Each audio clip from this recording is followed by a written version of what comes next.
Hey, it's Arvid, and this is the Bootstrapped Founder.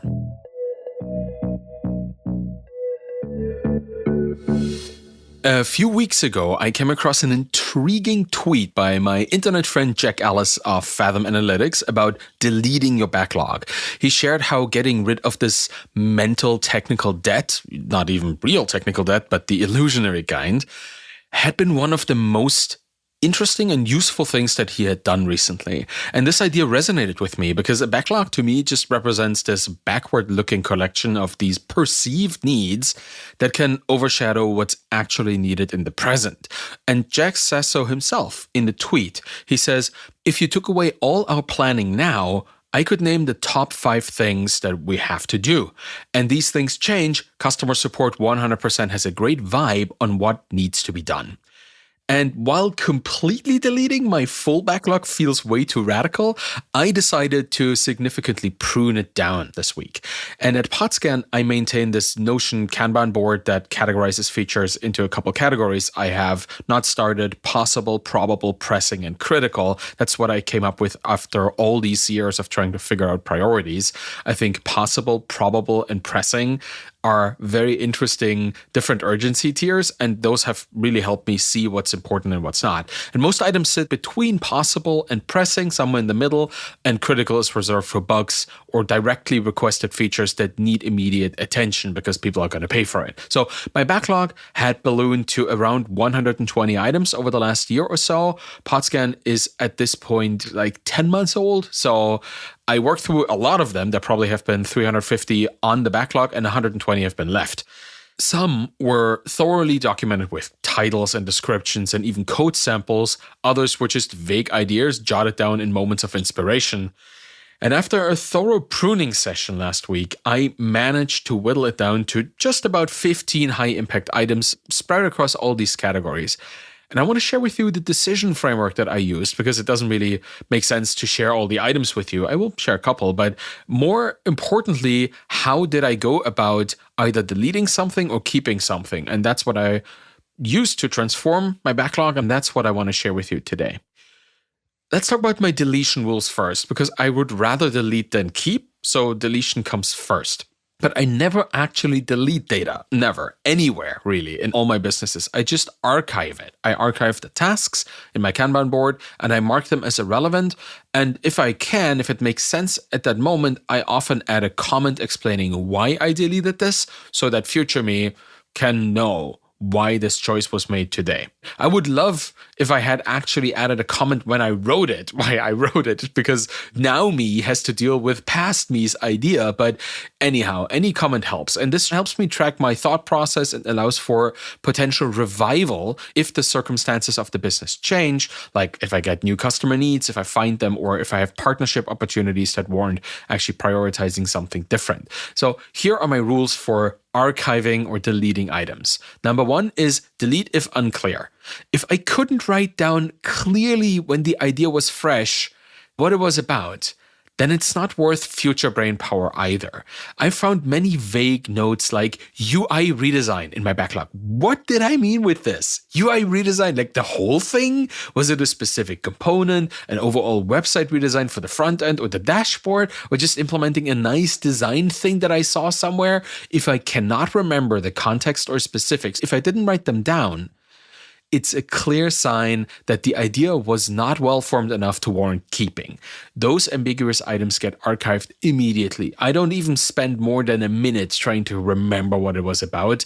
If it doesn't make sense, I should have put in more effort, so I delete my idea. Number 2 is delete if already solved. It's a pretty clear one, pretty obvious, and this happens more often than you think. At Podscan, I had this specific task for filter alerts by ratings, where I wanted the keyword mention alerts that I track via Podscan to be filterable by the number of ratings that a podcast has on Apple Podcasts or Spotify. And I had this sitting in my backlog for months. And then, while recently overhauling the search interface and adding a couple things, I ended up implementing this comprehensive filtering system in search that not only covered just ratings, but audience size and review counts and language and regional filters too. And that kind of rolled over into alerts, right? It happened in search, so I kind of did it in alerts at the same time. So The original task wasn't just solved, it was superseded by a much more robust solution that I never really turned into a task to begin with. So sometimes features trickle into existence through adjacent work. That's what I call it. And that makes their dedicated backlog items obsolete. So I delete it straight away, clearly, because it's already finished. Number 3 rule for deletion is that I will delete these might feel cute, might delete later ideas. To me, these are the random thoughts that seem brilliant in the moment but lack real purpose. My favorite example for this in my recent pruning session was a thing called Add a Word Cloud for recent podcast topics in the Podscan database. And I love this idea. It would be so cute to have this nice word cloud somewhere on the site where people could see like just what got added recently. But does it really fit? Is it really needed? Because when I dug deeper here, I realized that no customer ever had expressed a need for this or even an inclination towards it. And none of my competitors saw this as a necessary feature in the past. It was just as, wouldn't it be cool if kind of features. And I think that would have consumed development time without adding any real measurable value. So I archived it because it's just a cute idea, but it doesn't really have the impact on the bottom line that I want right now. Number 4, the next rule probably is the one that most indie hackers fall prey to. It's called delete potential separate businesses. And this was an eye-opening category for me when I realized that this was what I was trying to kind of archive things into. I had this extensive feature planned for AI-generated content detection in podcasts. The idea was to analyze transcripts as I already do, and then determine if the content was AI written or even AI narrated. I could have checked the audio and see if like an AI voice was in there. And this is just as an additional little flag to put into the interface to show people, is this an AI podcast or one by real people? Right? And this would be really cool. And is it technically possible? Sure. But as I thought it through for just a minute, I realized immediately that this would require running every transcript that I have in a day, which is 50,000 or so, through a complex AI detection system, which probably involves another AI layer to begin with. And I have to deal with stochastic analysis and building something that even dedicated AI detection tools right now struggle with. If you look into academia, where they check papers for like AI generated text, these things have false positives all the time. Do I really want to build something and then deal with those false positives and having my customers yell at me for their podcast be detected as AI when it's not, when it just sounded a little bit robotic? I didn't really want to go there. And similarly, I had plans for competitor keyword analysis inside of Podscan. And that would have meant probably 10 to 100xing our database size just to track potential competitor keywords to each customer's brands that they already track mentions for. And it would be so cool to have this and to offer this. But both of these ideas, like AI detection and competitor tracking, those are businesses in itself. They weren't features at all. They were entire businesses masquerading as feature requests. I'm running Podscan here. I'm not running Podscan and the AI generation detection thing, right? So if I ever want to pivot into these ideas, I have things written down, and that's a future strategic decision, but it's not a backlog item. Archived, gone, out of sight, out of mind. The next rule that I have is to delete high effort, low impact items. And that kind of sounds like these wishful thinking ideas, but it's from a different angle. My business runs on profitability, or hopefully, because I'm almost there. So I can't afford to build things that don't either make additional money or convince customers to upgrade their plans through expansion revenue into the business. A perfect example here was my idea to build a 20% faster machine learning system on the backend, because I had read this article, somebody had used some new kind of tech and made things like 20% faster. And I thought, wow, that would be cool. That would be technically impressive. And that would be absolutely impressive. But would it meaningfully improve the customer experience beyond the already existing accuracy of like 95 to 99% that I have there? Would 20% faster with kind of the same accuracy even make a dent? Probably not. And the same goes for complex data ingestion pipeline improvements that I thought really good on paper, but would not immediately produce measurable value for customers. And that's what these features are supposed to do. So if I ever find something where the engineer in me wants to build it, but the business owner in me thinks this is completely pointless, I tend to archive it, because That's what the book, The E-Myth, The Entrepreneurial Myth by Michael E. Gerber says. You have to be both the technical person and the manager and the visionary of a business. You have to be all three, if not more, in one. And if one of those roles really wants to build something, but the other two think it's a waste of time, it probably is a waste of time for your solopreneur business. If you have a team and you can dedicate this work to be done by somebody who's an expert and can really focus on it, great. But if you are the person that has to juggle all of this, do not do this until you know you have the time for this, which is why high effort, low impact items get archived immediately when I see them. And the final rule I have for deletion, number 6, is just to delete duplicates. Sometimes the same idea appears multiple times in different forms. It just comes as an idea, you phrase it one way, and then a week later you have a similar, if not the same idea, but it comes from a different angle, and you phrase it differently. All of a sudden you have 2 items in your backlog. My examples, I found 2 separate items. One was merge duplicate podcasts. The other one was build a mark as duplicate podcast button in the UI.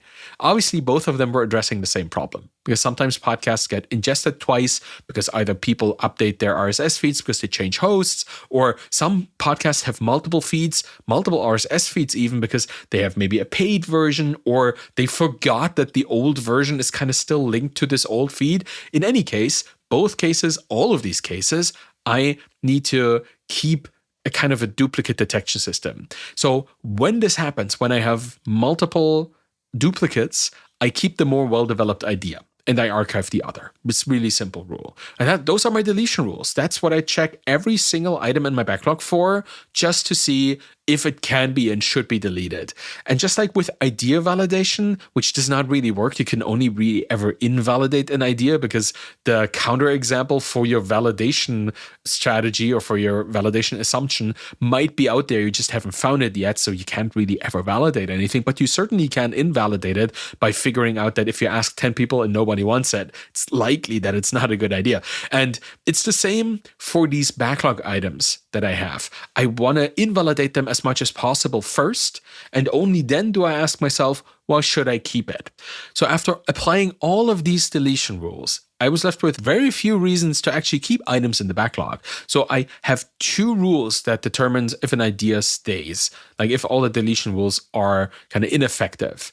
Number 1 is keep it if there's proof of desire. And this is the strongest signal for keeping any feature idea for any business. If I have tangible evidence that somebody wants this, that could be that they wrote about it in an email. So I find the link to an email, put it in the feature box.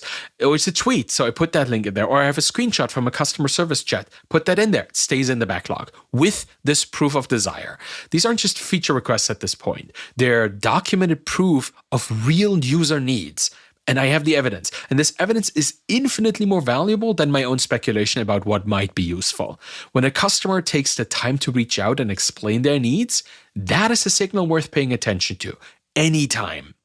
And number 2, of the rules for keeping a thing is keep it if it requires data preparation. That's something that I've just found is important for me at Podscan in particular, but has always been important for any software business that I've run.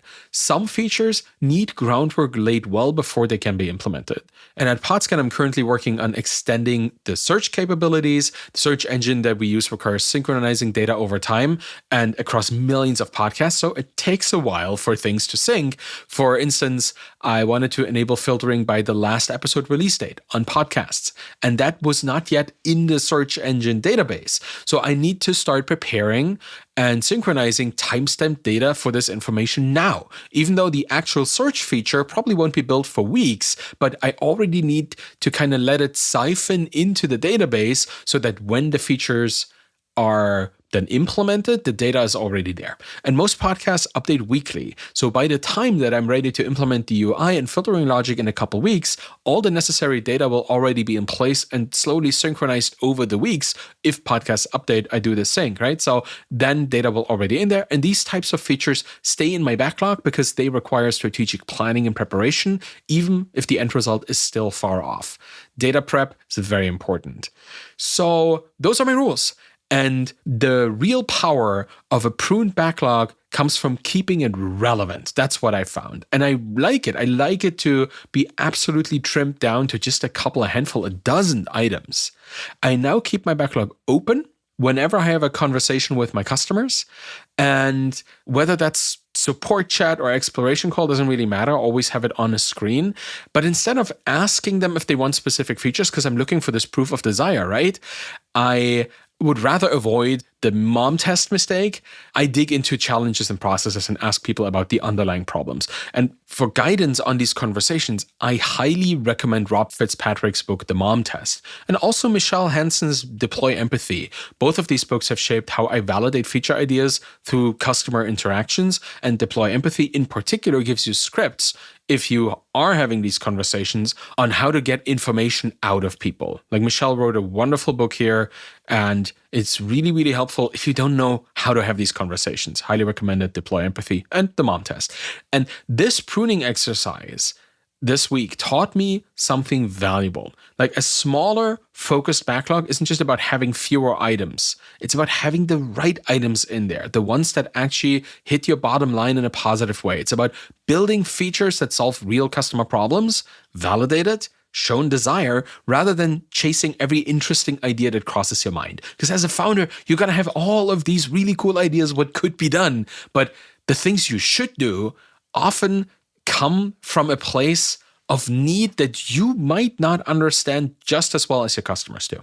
So by cutting my backlog from 120 to 15 items, I've just created a lot of space to focus on what truly matters for Podscan's growth, and each remaining item has earned its place through either customer validation or strategic necessity. And that's exactly how a Bootstrapped Founder's backlog should look. And that's it for today. Thank you so much for listening to The Bootstrapped Founder. You can find me on Twitter at Arvidkahl, ARVIDKAHL. If you want to support me in this show, please share Podscan.fm with your professional peers and those who you think will benefit from tracking mentions of their brands, their businesses, and names on podcasts out there. Podscan is a near real-time podcast database with a stellar API.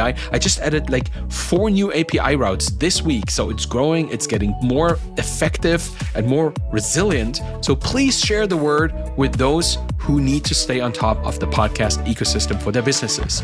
Thank you so much for listening. Have a wonderful day, and bye-bye.